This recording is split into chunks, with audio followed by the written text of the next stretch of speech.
तुंगभद्रा नदी के किनारे एक आत्मदेव नामक ब्राह्मण था।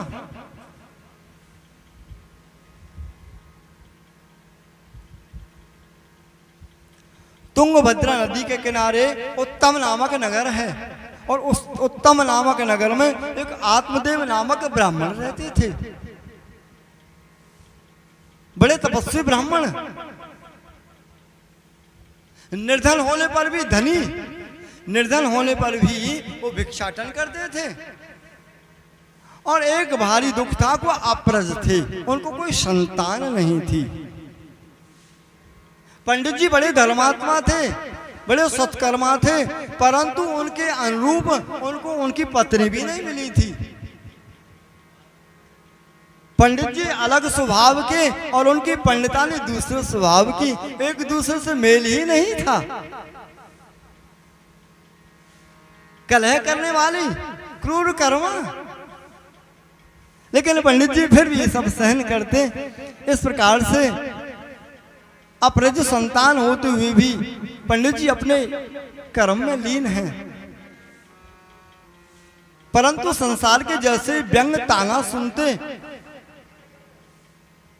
कि देखो निपुता आ रहा है, इसका मुंह नहीं देखना चाहिए, सुन लेते। पंडित जी बड़ी वेदना होती, मुझको व्यंग बोल रहे हैं, हाय देव तेरी गति, मैंने कोई ऐसा कर्म किया होगा जिससे मैंने संतान का मुख नहीं देखा।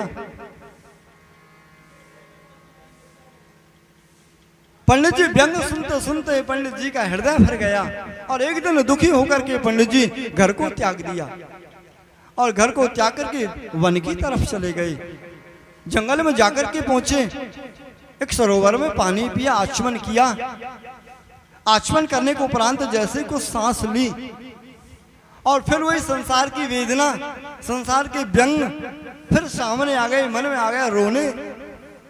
अब रुदन करने लगी, जोर जोर से रोने लगी। और जैसे रोने लगे उसी समय एक सन्यासी बाबा, साधु बाबा आ गए।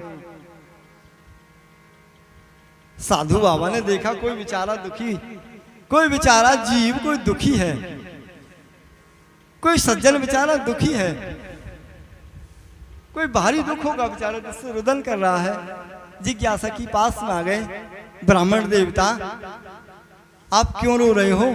कथम रोदसी विप्रत्वम काते चंता बलियसी वद त्वम सत्वरम मह्यम स्वस्य दुःखस्य कारणम।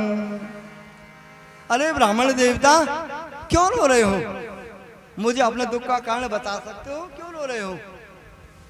क्या कोई कष्ट है, कोई दुख है, कोई रोग है? क्या कारण है, क्यों रो रहे हो?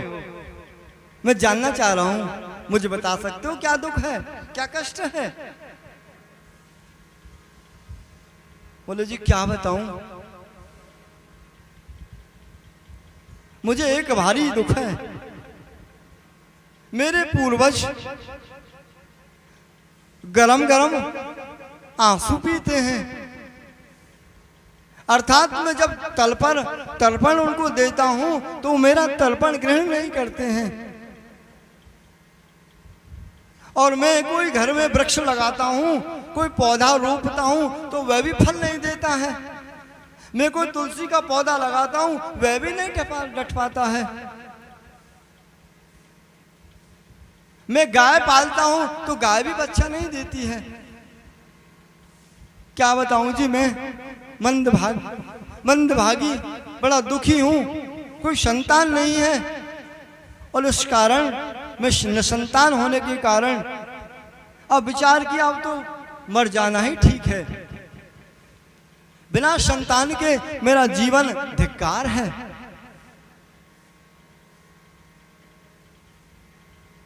सन्यासी बाबा ने समझाया, ब्राह्मण देवता देखो संतान से कोई सुख नहीं मिला है। अरे छोड़ दो इस बात को, इस अहंकार को, इस मैं मेरेपन को कि मुझे संतान चाहिए, ये सुख मिलेगा, वो मिलेगा, ऐसा होगा, संतान हो जाएगी तो मेरी तर्पण जल ग्रहण करेंगे। आपका जो संकल्प है, आपके मन में जो है कि संतान से सुख होता है, देखो संतान से सुख नहीं होता है। कोई बात नहीं है, इस समय तुम्हारे संतान नहीं है, एक काम करो, तुम भजन करो। अरे सगर के 60,000 पुत्र थे, क्या वो सुख दे पाए? सगर के 60,000 पुत्र थे, वो भी सुख नहीं दे पाए, और आप कह रहे पुत्र दो, पुत्र दो। वैराग्य धारण करो और भगवान का भजन करो, जैसी ठाकुर जी की इच्छा ऐसा करना चाहिए। ये ठाकुर जी की इच्छा है। वो नहीं जी, मुझे तो संतान चाहिए। ब्राह्मण देवता, आपको संतान नहीं है, आप इस जन्म की बात कर रहे हैं, आपको 7 जन्मों तक संतान नहीं है। एक जन्म की बात कर रहे हैं। अब तो दिमाग बदल गया कि 7 जब एक जन्म की बात और 7 जन्म की बात ये जान रहे हैं, तो ये निश्चित संतान भी दे सकते हैं। ये कोई त्रिकालदर्शी महात्मा है।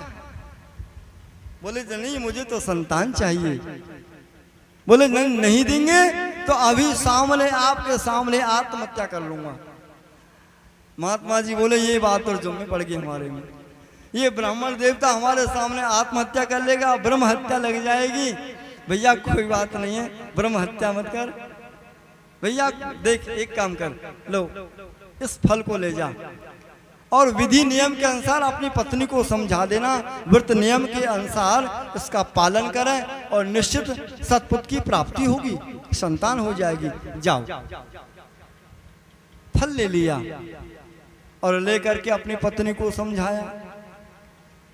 ये ऋषि प्रसाद है, हमारे संतान नहीं है, संतान हो जाएगी। पत्नी को समझा बुझा करके पंडित जी तो वहीं अपनी पुरोहिताई में चले गए, समझा बुझा करके पुरोहिताई भी लंबी करते थे, और पहले का नियम ही कुछ और था। या प्रकार से अपने नियमृत करते हुए ठाकुर जी की इच्छा अनुसार, और इधर उनकी पत्नी फल को लेकर के विचार कर रही है कि इस फल को मैं खाऊंगी तो गर्भ धारण हो जाएगा, और गर्भ रह जाएगा तो फिर मेरा पेट बढ़ जाएगा, और पेट बढ़ जाएगा तो मैं खा भी नहीं पाऊंगी, और कहीं ऐसा ना हो कुतर्क इस गांव में आग लग गई तो मैं तो भाग भी नहीं पाऊंगी, और कहीं ऐसा हो इस गांव में चोर डकैत आ गए तो सब लोग भाग जाएंगे, मैं तो भाग भी नहीं पाऊंगी। पर चलो ऐसा भी नहीं हुआ, मेरा प्रसव हो गया, मेरा बच्चा भी हो गया, तो फिर ननद आएंगी और मैं प्रसूता अवस्था में पहुंच जाऊंगी, और इधर मैं प्रसूता अवस्था में रहूंगी। मेरी ननद जो मेरा माल पानी इकट्ठा करके ले जाएंगी। मेरी समझ में तो यही आ रही है कि वंध्या वा विधवा नारी सुखनी चीति में मती। मेरे मत में तो वंध्या अथवा विधवा नारी सुखी है, क्योंकि बच्चे के लालन पालन करने में बड़ा कष्ट होता है।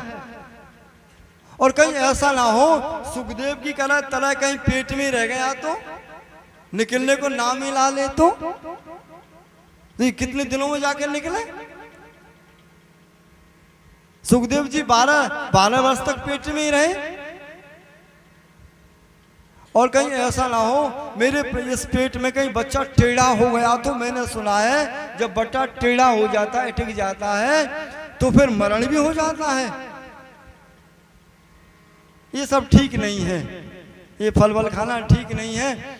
और मैं क्या करूं, लेकिन ऋषि प्रसाद है, फिर विचार कर रही है, ऋषि प्रसाद है, क्या करूं क्या ना करूं। और ऐसे विचार ही कर रही थी। उसी समय उनकी एक छोटी बहन उसी गांव में थी और वह आ गई। बहन की चेष्टा देखी, मुख पे उदासी देखी। बहन क्या कारण है, कैसे मन कुछ चंचल सा लग रहा है, क्या कारण है, क्यों चंचल है मन, कैसे तर्क वितर्क कुछ ऐसा मन आपका कर रहा है, कोई विचार कर रही है क्या, कुछ सोच रही है क्या? बोले बहन क्या बताऊं, आपके जीजाजी ये फल लेकर के आए हैं और कहा है कि ऋषि प्रसाद है, इसके द्वारा संतान हो जाएगी। और बहन मैंने तो निर्णय यही किया है कि संतान करने में कोई लाभ नहीं है, कोई सुख नहीं है, मैं संतान पैदा नहीं करना चाहती, मैं तो ऐसे ही ठीक हूं। मैं देखती हूं जिनके संतान है क्या उनका हाल है? इससे तो बिना संतान के ठीक है। बोले भाई चिंता मत कर, संतान तो मेरे यहां बहुत है। एक काम करना, देख अब तुम झूठ मूठ का आडंबर बनाना, और तुम्हारे पास धन की कोई कमी है नहीं, मेरे पास धन का अभाव है। और रही फल की बात, ऐसे साधु महात्माओं के फलन से कहीं संतान पैदा नहीं होती होंगी, ऐसा नहीं होता है। ये सब ऐसे डोलते हैं। एक काम करो, यदि ऐसी बात है तो फल को खिला दो गैया को, और ऋषि प्रसाद है तो सच्चा प्रसाद पता चल जाएगा कि कितना तप है ऋषि का, कितना प्रभाव है। तुम्हारे यहाँ गाय भी तो नहीं ब्याती है। जब ऐसा ऋषि प्रसाद है तो इस पर ही बच्चा हो जाएगा, पता चल जाएगा कि कितने तपधारी है। एक काम करो, तुम आडंबर बनाओ, अपने पेट में कपड़ा लगाओ, ऐसा नाटक करो, और एक काम जब समय हो जाए तो मेरे पेट में बच्चा है, समय आने पर मैं ये बच्चा दे जाऊंगी। और ऐसा करना तुम जो का जब तक झूठ मूठ अपना नाटक करो, ये सब दिखाओ, और जब हो जाएगा तो मैं ये बच्चा आपको दे जाऊंगी, आप मुझे धन दिला देना, मेरे यहाँ संतान की कमी नहीं है। और वही सचमुच ऐसी युक्ति बता करके और वही किया। और कुछ दिनों के उपरांत में जैसे समय आया तो धुंधकारी ने हल्ला कर दिया कि संतान हुई है, पुत्र हुआ है। अब जैसे ही पुत्र का हल्ला हुआ तो आत्मदेव पंडित जी बड़े प्रसन्न हुए, ब्राह्मणों को बुलवाया, जातकर्म संस्कार करवाया, और जातकर्म संस्कार के अवसर पर ही दान दक्षिणा प्रारंभ। जानते थे आगे जातकर्म संस्कार के अवसर पर भी दान दक्षिणा दी जाएंगी। तो